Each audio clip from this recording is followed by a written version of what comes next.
il y a un des cannibales qui se rend compte que là, il lui manque un doigt. Et chez les cannibales, leur totem, c'est qu'on ne peut pas manger quelqu'un qui n'a pas tous ses membres. Nous, on mange que les gens entiers. Comme il lui manque un doigt, on ne peut pas te manger, tu es libéré. Et le roi a commencé à dire, Dieu est bon. Et ce qu'il fait est bon. Alléluia. Tout ce qu'il fait est bon.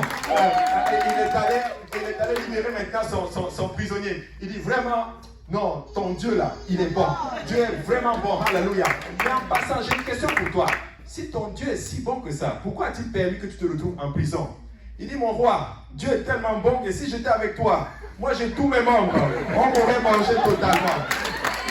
Ton Dieu est bon. Et la situation que tu traverses, elle est bonne pour toi. Dieu sait ce qu'il est en train de faire. Alléluia. Dieu a donné gloire à son nom. Alléluia.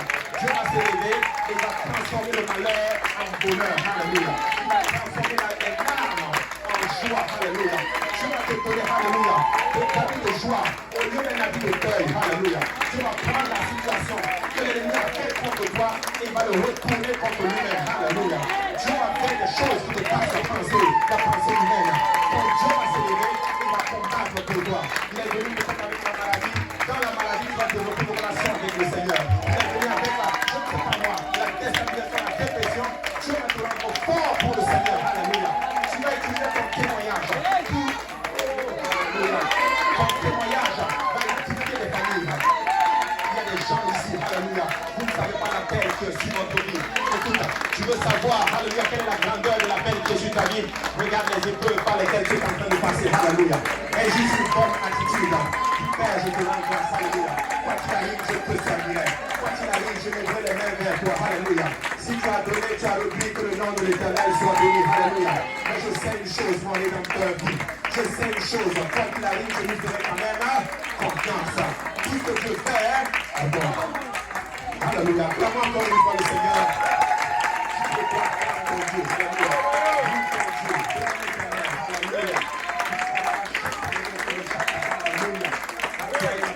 Jésus. Alléluia. Vous savez, le peuple de Dieu a oublié une arme fatale qu'on appelle la louange. Tu sais, quand tu loues, tu es en train de libérer quelque chose dans le monde spirituel. Tu es en train d'envoyer ce qu'on appelle Judas dans la bataille. Tu es en train d'envoyer le lion, alléluia, dans la bataille, alléluia. Tu sais, le lion quand il marche, alléluia, c'est un prédateur. Le lion n'a pas peur, alléluia. Tu sais, le lion, il sème la peur, alléluia, dans le cœur de ses ennemis.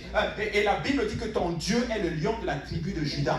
Tu sais que quand tu loues, alléluia, tu es en train de relâcher quelque chose de surnaturel dans le monde spirituel, alléluia. Voici pourquoi nous devons louer Dieu. Tu sais, Israël, avant de combattre, ils allaient et ils cherchaient la face de Dieu. Seigneur, qu'est-ce que nous devons faire? Si on doit lutter, qu'est-ce qu'on doit faire? Et Dieu leur disait, envoyez juste Judas.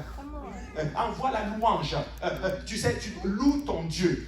Exalte ton Dieu. Même si tu souffres, dis Père, je te rends grâce. Père, je te loue. Papa, je te bénis. Alléluia. Et quand il y a un lion, le lion de la tribu de Judas qui est en train de chercher quelque chose, un ennemi pour le dévorer. Alléluia. Quelqu'un qui veut juste louer ton Dieu. Alléluia. David dit ceci. Je me crie loué soit l'Éternel et me voici délivré de tous mes ennemis. Est-ce que tu sais ce que ça veut dire louer l'Éternel en hébreu? C'est le mot Alléluia. Quand je dis Alléluia, ça veut dire louer l'Éternel. Et David me dit ceci. Je me crie loué soit l'Éternel et me voici débarrassé de tous mes ennemis. Alléluia. Alléluia, c'est la plus grosse adoration que tu peux donner à ton Dieu. Gloire au nom de Jésus. Alléluia. Alléluia. Il prit des pierres pour le lampe aux disciples lorsqu'il a marché sur l'eau. Prenez courage, je suis. Prenez courage, je suis. Au grand prêtre, lors de son procès. Même lors de son procès, Jésus a été clair. Tu veux savoir qui je suis, je vais te dire qui je suis. Alléluia. Marc chapitre 16 et 62 dit, Marc chapitre 14 et 62 dit ceci. Jésus répondit, je le suis. On lui demande, mais qui tu es? Es-tu le Christ? Il dit, je le suis. C'est traduit par je le suis. Mais en fait, c'est je suis. Ego emi. Je suis. Et là, le sacrificateur, il a été tellement troublé. Je n'ai pas la version, cette partie-là du texte, mais il était tellement troublé que Jésus dit, je suis, qu'il s'est déchiré les vêtements. Vous savez, les Juifs se déchiraient les vêtements en signe de deuil.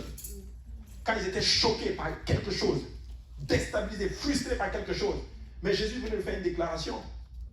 Je suis l'Éternel. Je suis l'Éternel. Il dit, et vous verrez le Fils de l'homme assis à la droite de la puissance de Dieu venant sur les nuées du ciel. Et certains vont prendre ce passage disant, mais voici, c'est écrit clairement à la droite de Dieu. Si Jésus est Dieu, pourquoi il est à la droite de Dieu? Tu sais, il faut comprendre ça simplement. Dieu est esprit. Et Dieu est parmi nous ici. Sœur Diana, là, tu es assis. Est-ce que tu es à la droite de Dieu ou à la gauche de Dieu? Dieu est esprit. Il n'a pas une droite physique. La droite, dans la tradition juive, signifie la puissance de Dieu. Et la gauche signifie ses œuvres. Un prédicateur a dit ceci, la gauche représente les œuvres de Dieu que l'œil humain ne voit pas. C'est lorsque Dieu travaille et tu ne sais même pas qu'il est en train de travailler pour toi. Mais la puissance, et voici pourquoi il dit, je te soutiens par ma droite triomphante. Quand on dit Jésus à la droite de Dieu, Jésus venait dans toute sa puissance, dans toute sa gloire. Alléluia, extraordinaire. Il dit, et vous verrez, et venant sur les nuées. Et ils avaient compris exactement pourquoi Jésus était en train de dire cela. Aux soldats, celle-là je l'aime beaucoup, lorsqu'ils sont venus pour l'arrêter. Jésus est à Gethsemane, il a prié. Il est prêt maintenant à aller à la croix. Il est prêt à aller maintenant voir cette coupe, alléluia, intense pour notre salut. La Bible dit dans Jean 18 et 5, ils lui répondirent, Jésus de Nazareth. Jésus leur dit, c'est moi. Le mot c'est moi, va regarder, c'est encore traduit par ego eimi, littéralement, je suis. Et Judas qui le livrait était avec eux. Lorsque Jésus leur eut dit, c'est moi, regardez bien, il reculait, il tombait. Hey, écoute, c'est comme si tu viens, où est le frère Abou? C'est moi. Hey, c'est pas arrivé une fois, c'est arrivé plusieurs fois, alléluia. Il dit je suis et il tombe. Tu sais quoi? C'est un je suis qui a semé quelque chose que même l'armée, alléluia, n'ont pas eu. Hey, écoute, on n'a pas arrêté Jésus, il a donné sa vie. Personne ne peut arrêter le roi de gloire parce qu'il est l'Éternel des armées. Mais s'il s'est laissé prendre, c'est parce qu'il devait boire une coupe qui allait te donner la rédemption, mon frère, ma soeur. Jésus est l'Éternel des armées. Waouh! Extraordinaire.